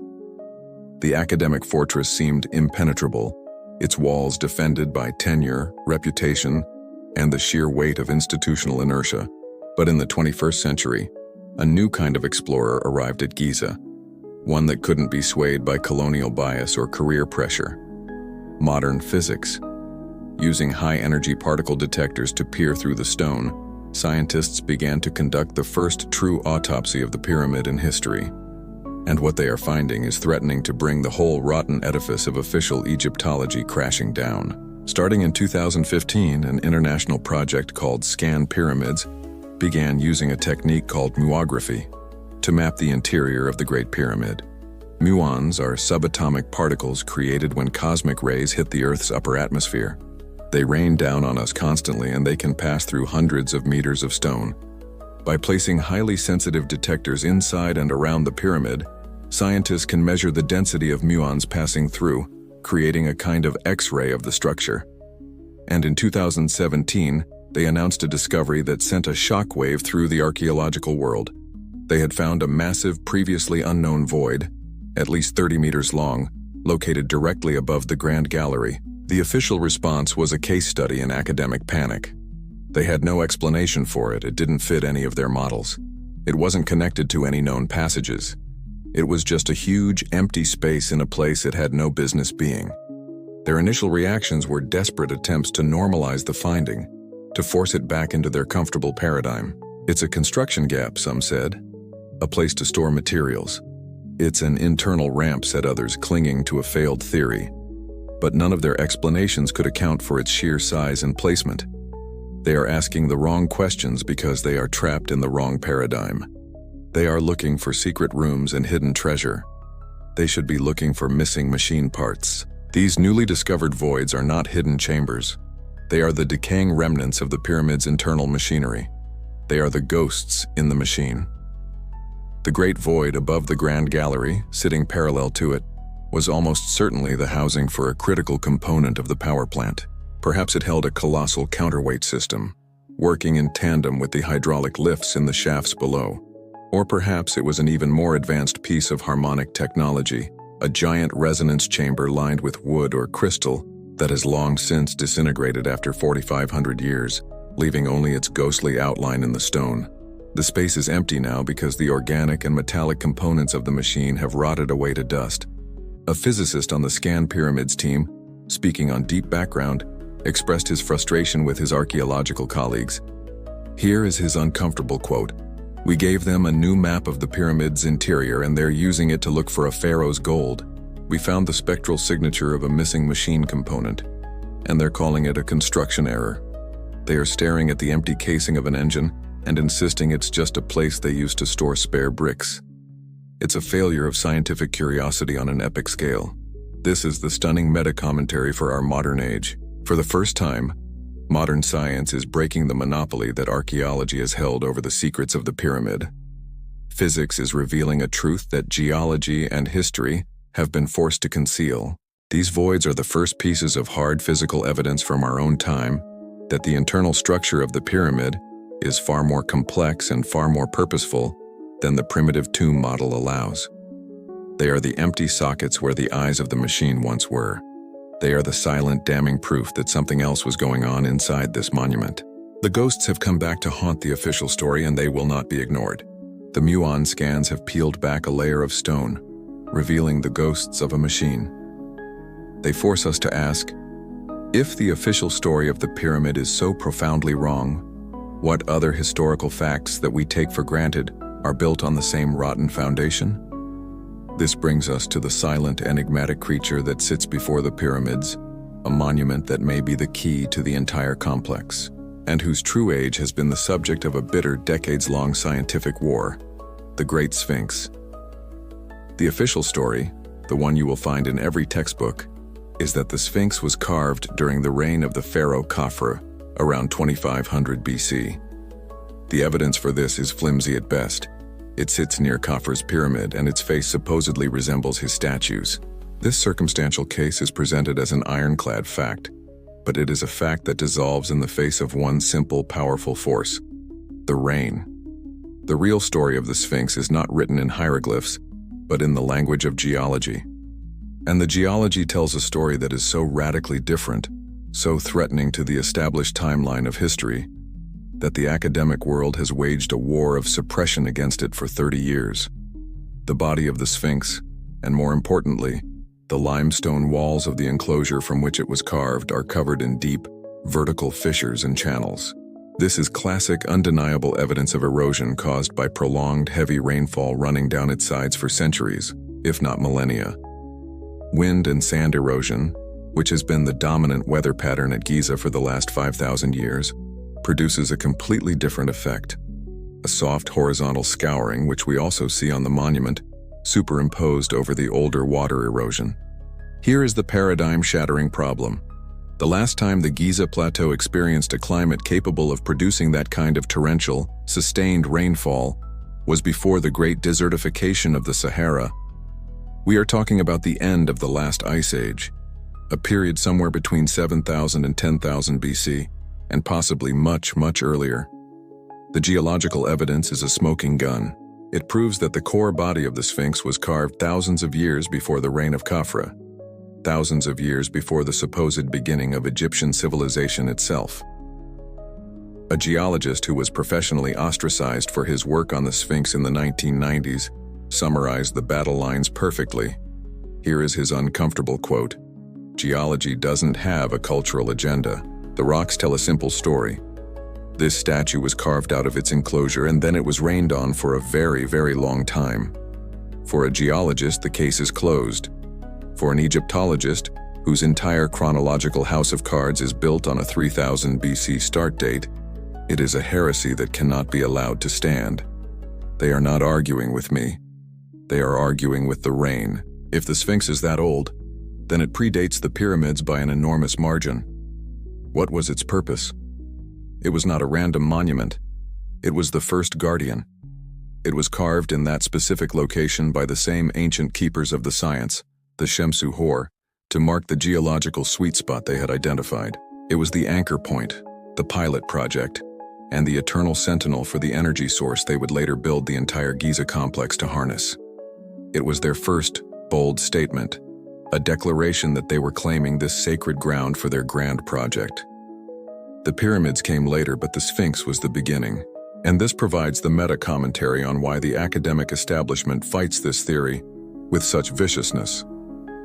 The water erosion on the Sphinx is not just a geological anomaly, it is the single greatest threat to the modern, orthodox model of history. It proves the existence of a highly sophisticated, organized civilization capable of megalithic construction in Egypt at a time when conventional history insists we were all primitive hunter-gatherers. It proves the existence of the predecessor culture from which the Shemsu Hor inherited their knowledge. It rips the carefully constructed timeline to shreds. Their violent rejection of the evidence is not a scientific debate. It is an act of intellectual self-preservation. They are not protecting the truth. They are protecting their careers, their textbooks, and their entire fragile worldview from the inconvenient truth carved into the stones of the Giza Plateau. The true age of the Sphinx proves the existence of this lost civilization, this source of the ancient scientific knowledge. But if this predecessor culture was so advanced, did they leave behind any other clues? Any other small physical pieces of their incredible technological puzzle, scattered through time? The answer is yes. They are sitting in the dusty drawers and display cases of museums around the world, mislabeled and misunderstood, dismissed as religious toys or ceremonial objects because the alternative is simply too disruptive to contemplate. And the most famous and perhaps most revealing of these technological ghosts is a tiny, perfect aircraft that has been hiding in plain sight for over 100 years. The Saqqara bird. Discovered in 1898 in a tomb at Saqqara, this small artifact, carved from sycamore wood, is officially dated to around 200 BC. The official explanation from the Cairo Museum is that it is either a childish toy or a type of weather vane shaped like a falcon. This is the comfortable, non-threatening label that allows it to exist without challenging any core historical assumptions. But you only need to look at the object with the eyes of an engineer, not an archaeologist, to see that it is not a bird, it is an airplane. Let's analyze the evidence. First, the wings. They are not the flat, feathered wings of any known bird. They possess a distinct and technically correct airfoil shape, curved on the upper surface and flat on the bottom, the precise design that generates aerodynamic lift. Furthermore, the wings are constructed with a clear dihedral angle, meaning they slope slightly upwards from the fuselage to the wingtips. This is a sophisticated design feature used in modern aircraft to provide inherent stability during flight. No bird has dihedral wings. Gliders do. Second, the tail. The artifact has a vertical fin-like tail that looks nothing like the fanned tail feathers of a bird. Its shape and orientation are that of a modern rudder, designed to provide yaw stability. It is a piece of aerodynamic engineering, not biological mimicry. The object's proportions, its weight distribution, its center of gravity, all of these characteristics have been studied by modern aeronautical engineers, and their conclusions are unanimous. The Saqqara bird is a highly efficient and aerodynamically sound glider. In fact, modern scaled-up replicas of the artifact have been built and they fly perfectly. The only missing component is a horizontal stabilizer, a small rear wing for which there is a clear slot on the tail, suggesting the original piece was simply lost to time. An aircraft designer who built one of these flying replicas had this to say. Here is his uncomfortable quote: "Nature doesn't produce birds with vertical rudders and dihedral airfoils. Engineers do." To call this object a bird is a deliberate act of scientific malpractice. It's a scale model. It has a correct center of lift, a stable center of gravity, and all the key features of a high-efficiency glider. Whoever designed this understood the principles of flight, and frankly, they understood them better than anyone on Earth until the Wright brothers. So what was its purpose? It was a prototype. A scale model, likely based on a much older design inherited from the legacy of the Shemsu Hor, used to test and demonstrate the principles of aerodynamics. Its existence, even in this late period of 200 BC, proves that the memory of their lost science was not entirely extinguished. Fragments of the old knowledge, of physics, engineering, and even aviation, survived for centuries. And this is the meta-commentary on how the establishment deals with inconvenient facts.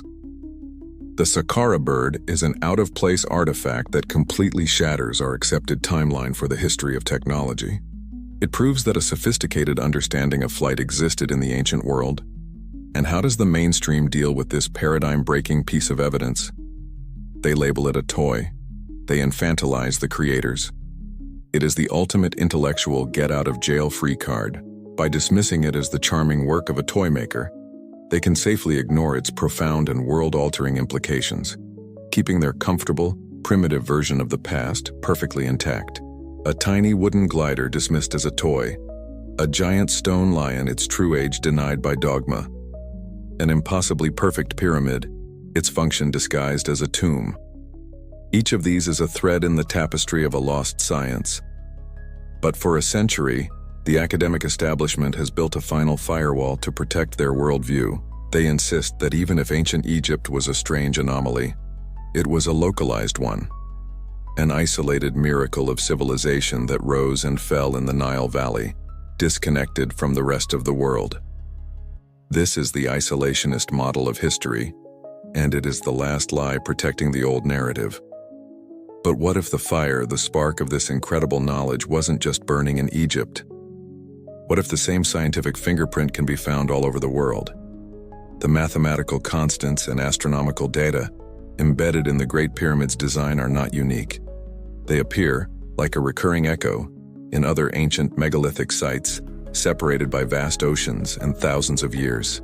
This suggests a shared global system of knowledge, the legacy of a single world-spanning advanced civilization that has been erased from our books. The mainstream historical narrative dismisses these connections as coincidence because the alternative, a global prehistoric culture with a unified science, is too terrifying for them to contemplate. But the coincidences are impossible to ignore.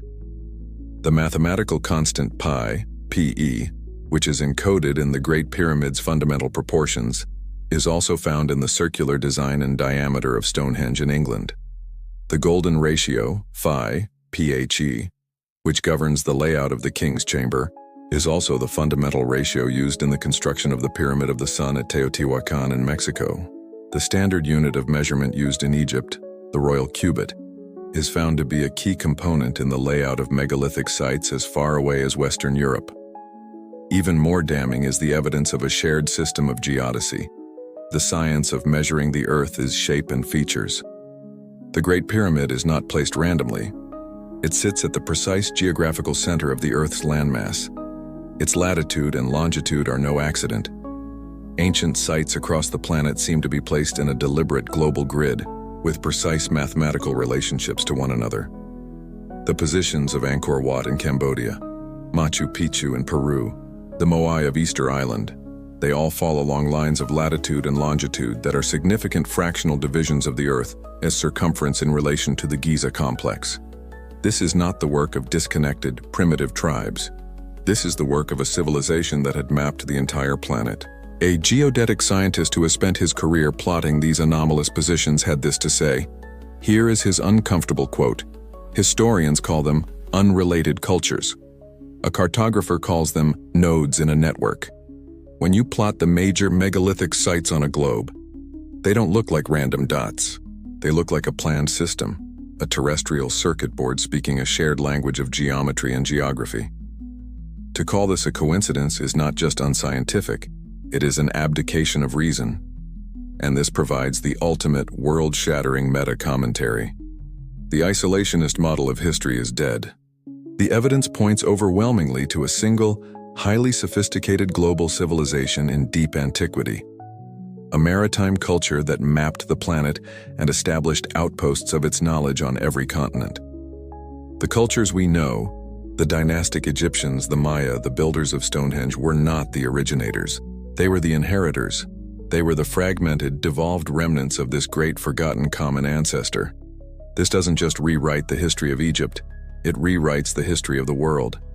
It means that the story of human civilization does not begin with scattered primitive tribes slowly discovering agriculture. It begins with a forgotten global golden age, the memory of which has been preserved in the myths of Atlantis and other lost worlds, and the physical proof of which lies in the shared mathematical and geographical language of the silent stone monuments they left behind. The evidence points to a single global source of this ancient science, a source whose knowledge was passed down, fragmented and decaying, to later cultures like the dynastic Egyptians. We've seen how, after the Great Purge, the actual science of pyramid building was lost and replaced by the ritual of creating inferior, cargo cult imitations. But what happened to the language of that science? What if the most sacred, most intensely studied religious texts from that era are not what they seem? What if the famous pyramid texts are not a book of prayers for the dead, but something far stranger and more tragic? A corrupted instruction manual for a machine they could no longer operate? The pyramid texts are the oldest known religious writings in the world. Found inscribed on the walls of the later inferior pyramids of the 5th and 6th dynasties, They are a collection of hundreds of utterances or spells. The official interpretation is that they are a complex series of magical incantations designed to protect the dead pharaoh from harm and ensure his glorious rebirth and ascension into the heavens with the gods. It is a powerful and evocative vision of their religious beliefs. But what if we are fundamentally misreading it? What if we are reading a technical document as a religious one? Consider the context. The science is gone. The Giza power plant is silent and decommissioned. All that remains is the memory of what it could do, and the rituals that the priests once performed to operate it. Over generations, the technical meaning of these rituals would fade, replaced by a purely mythological interpretation. The pyramid texts are the fossil record of this decay. They are a cargo cult memory of the procedures for operating the pyramid machine. Look at the language itself, but with a technological lens. The central theme of the texts is the pharaoh's ascension into the sky to become a star. This is not just a metaphor for the soul's journey after death. It is the garbled, ritualized memory of the pyramid's function, its connection to the stars. The ascension is a memory of the power-up sequence, of the machine coming online and locking onto its celestial target. The utterances that speak of the doors of the sky being opened are not prayers. They are a fated instruction, a memory of the critical need for a clear, unobstructed alignment of the waveguides with the target stars. The texts are filled with references to the earth trembling and shaking. Egyptologists read this as the god's power being made manifest. But what if it's a literal description of the machine harnessing the powerful telluric vibrations of the planet? The spells that speak of the deceased king becoming a power or an energy are not just metaphors for divinity. They are a corrupted memory of the energy conversion process that happened within the king's chamber. The entire sequential, checklist-like nature of the utterances reads less like a collection of prayers and more like a pre-flight checklist, a step-by-step startup sequence whose scientific meaning has been entirely forgotten. A historian of science who studied the decay of technical language into myth wrote, here is his uncomfortable quote: "When a science dies, its technical vocabulary doesn't just vanish, it becomes mythologized. Resonant frequency becomes divine trembling. Stellar waveguide alignment becomes opening the sky's gates." The pyramid texts are not a religious document. They are the fossilized remains of a technical one. We are reading a corrupted user's manual and calling it a prayer book. And this is the devastating meta-commentary. We in the modern world have been misreading one of the most important documents of antiquity. We have been staring at the last distorted echoes of an incredible scientific knowledge and have seen only superstition. The pyramid texts are a tragedy written on stone. They are a monument to a society's amnesia. By reading them as magical spells, we are making the exact same mistake the later Egyptians did. We are participating in their cargo cult, looking at the ghost of a machine's operating instructions and, out of a failure of imagination, declaring it to be nothing more than a prayer. So we've been reading a user's manual as a prayer book, perpetuating a misunderstanding that is thousands of years old. But this isn't just an innocent mistake on our part. In the modern world, this official, sanitized, and fundamentally incorrect narrative is not just an academic theory. It is a protected state-enforced policy, and it is guarded with an iron fist by the modern gatekeepers of Giza, an organization that often behaves less like a scientific body and more like the guardians of a dangerous secret. The Egyptian Ministry of Antiquities, under its various names and leaders over the decades, holds a complete and total monopoly on the Giza Plateau and the historical narrative that surrounds it. Nothing is excavated, no research is permitted, and no theories are legitimized without their explicit approval. In a perfect world, this would be a responsible act of scientific stewardship. In reality, it has become an instrument of intellectual suppression, a mechanism for crushing dissent and enforcing the comfortable colonial-era dogma at all costs. The establishment, personified for years by its most famous and combative leader, Zahi Hawass, does not engage with alternative theories. It attacks them. Researchers who present compelling, evidence-based challenges to the official story are not debated. They are dismissed, ridiculed, and blacklisted. When geologist Robert Schoch presented his irrefutable evidence of water erosion on the Sphinx, He was not invited to a scientific conference to debate his findings. He was publicly branded a charlatan and a fool. When engineers and machinists present their analysis showing that the precision stonework is impossible with primitive tools, they are ignored and labeled as amateurs. Access to the sites for independent testing is routinely and systematically denied to anyone who questions the orthodox view. This is not the behavior of scientists confident in their position.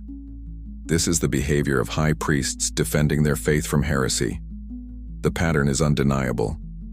In 1993, the robotics engineer Rudolf Gentenbrink sent a small robot up one of the narrow waveguides in the Great Pyramid and discovered a small sealed door with copper handles. It was a stunning discovery. The response from the authorities was not excitement but fury. They immediately seized control of the project, banned Gentenbrink from the site, and then sat on the discovery for nearly a decade before conducting their own, highly publicized and ultimately inconclusive, follow-up investigation. More recently, with the Scan Pyramids project, the official response to the discovery of the Great Void has been to minimize, to downplay, and to control the narrative, desperately trying to explain it away as a construction anomaly, rather than confronting its paradigm-shattering implications. A respected archaeologist who was forced into early retirement after his own unorthodox research was suppressed said this in a private interview. Here is his uncomfortable quote. "In any other scientific field, a radical new theory supported by new evidence is cause for excitement and further research. In Egyptian archaeology, it's treated as a national security threat. The ministry doesn't function like a scientific body. It functions like an intelligence agency protecting a state secret. They aren't afraid that we're wrong. They are terrified that we might be right. Why this aggressive, frantic protectionism? The simple answer is economics and nationalism. The story of the great pharaohs and their magnificent tombs is the bedrock of Egypt's national identity and its multi-billion-dollar tourism industry. A discovery that proves the monuments were the legacy of a much older, lost global civilization would be a devastating blow to that national brand. But perhaps there is a deeper, more cynical reason. Perhaps in the deepest vaults and most secret archives, the gatekeepers know that there is more to the story. Perhaps they are the distant heirs to the same secret that the ancient pharaohs tried to bury, and they have decided, like their predecessors, that the world is simply not ready for the truth. This is the meta-commentary on the modern cover-up. The search for the truth about our own past is being actively throttled. The intellectual crime that began with a paranoid pharaoh's purge is being continued, consciously or not, by a modern bureaucracy. They are the guardians at the gate, and they are ensuring with every permit they deny and every dissenter they ridicule that the secrets of the machine remain safe, and that the world's most important historical site remains little more than a tourist trap. So the gatekeepers stand guard, protecting a story they know is false, either out of a misguided sense of national pride, economic necessity, or something far more secretive. But in the end, they are just the latest players in a very old game. The modern cover-up is just an echo of the original crime, and when you peel back all the layers, the modern authorities, the willfully blind Victorian archaeologists, the saboteur pharaohs, and the secret priesthood at the center of it all, you are left with the most profound and uncomfortable question of all. It's the question that sits at the very heart of this sleepless dossier. The greatest secret of the Great Pyramid is not how it was built. The greatest secret is how a civilization could so thoroughly, so completely erase a science that in many ways surpassed our own. This is the uncomfortable truth of our amnesia. How does a species forget its own genius? How does a world-altering technology, a science that harnessed the planet and the stars, simply vanish from the collective human memory? The answer is a chilling lesson in the fragility of knowledge and the enduring destructive power of dogma. The knowledge of the Shemsu Hor, passed down through an elite, secretive oral tradition, was like a rare and precious organism kept alive in a very specific, controlled environment. It was powerful, but it was not resilient. All it took was one catastrophic event, the pharaoh's violent purge, to break the chain of transmission and extinguish the flame forever. Once the light of science was out, The darkness of dogma rushed in to fill the vacuum. Nature and human society abhor a vacuum. The incomprehensible silent machines on the plateau needed an explanation. And in the absence of truth, a story will always be invented. The story of the tomb, the story of the god king's journey to the stars.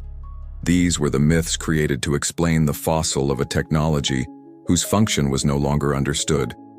And over centuries, this myth hardened into a belief system, a religion, a truth more powerful than the faint, lingering memory of the real science. We are not just ignorant of our past. We are actively, fiercely invested in a false version of it. A philosopher who focused on the cyclical nature of history and knowledge wrote, "Here is his uncomfortable quote. We study the past to feel secure in our progress. The pyramids force us to confront the terrifying possibility of our regress. The central mystery of history is not how we got from there to here, but what we had to forget in order to arrive. Giza is not a monument to what a civilization can build, but to what it can choose to destroy and then surgically remove from its own memory." This is the final devastating meta-commentary. Humanity did not just stumble and forget. We were, in a way, made to forget. The erasure was a multi-stage, systematic process. The purge killed the scientists. The sabotage broke the machines. The new myths reframed their purpose. The colonial archaeologists invented a primitive narrative to suit their worldview, and the modern authorities police that narrative. It has been the most successful, long-running conspiracy in human history, a conspiracy against our own memory. The uncomfortable truth is that our civilization is not on some guaranteed linear march of progress.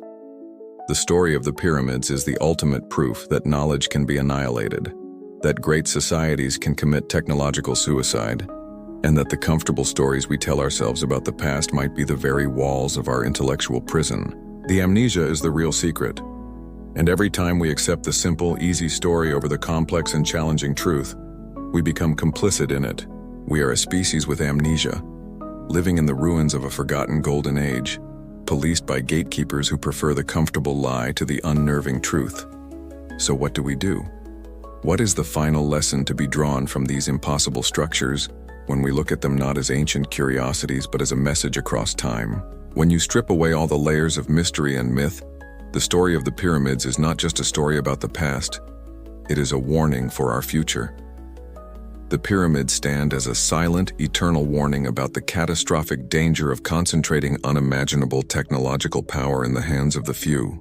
The entire epic, tragic cycle of their creation and destruction is a case study in a fatal flaw that runs through human history. First, a world-altering science was inherited or discovered. Second, this incredible power was not shared. It was hoarded, controlled by a secretive, unaccountable elite who became the sole arbiters of reality.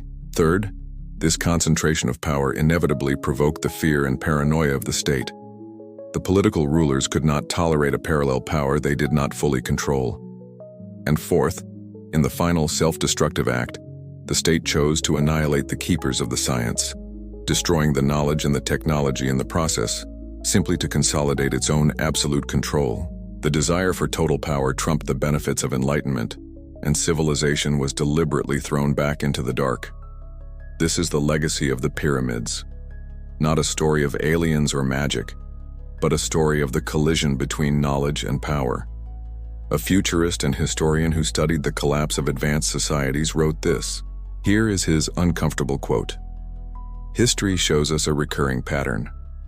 When godlike technology is controlled by a secretive few, it inevitably comes into conflict with the political ambitions of the state. The state will almost always choose its own consolidation of power over the advancement of civilization. The pyramids are the oldest and grandest tombstone in the graveyard of sciences that became too powerful for their own good. And this is the final, terrifying meta-commentary, because this is not ancient history. Look at our world right now. We are developing technologies that our recent ancestors would have considered magic: artificial intelligence, genetic engineering, quantum computing. And where is this power being concentrated? In the hands of a few megacorporations, in the secret labs of government and military agencies. We are walking the exact same tightrope our ancient predecessors walked. We are allowing unimaginable power to be hoarded by a secretive new priesthood, and our political systems are already beginning to view this power with fear and paranoia. The pyramids are a dark mirror. They ask us a question across 4,500 years. Have you learned anything? Will you allow your new sciences to be shared for the benefit of all, or will you let them be sequestered and controlled until they are inevitably feared and destroyed by the timeless reptilian politics of fear and dominance? The Great Pyramid is not just a mystery to be solved. It is a lesson we have yet to learn. And so we are left here, in the long shadow of Giza, with the wreckage of a story that has been deliberately shattered. The official narrative is a lie, but the complete truth remains just out of reach, a ghost haunting the edges of our history. The outcome of this ancient technological golden age was a catastrophic reset, a self-inflicted wound from which humanity has spent the next 5,000 years slowly recovering. The secrecy that once protected the knowledge ultimately consumed it, leaving behind only these impossible silent monuments. This narrative has been a synthesis of the evidence, an attempt to connect the dots that the establishment refuses to see, to expose the paradoxes they are determined to ignore. The history is real, the stones are real, but the official story is not. The truth, as always, lies in questioning everything. What have you found in your own research? What pieces of this puzzle have we missed? The conversation doesn't end here. It begins with you. And that's the truth they tried to bury. Until next time, always question the official story.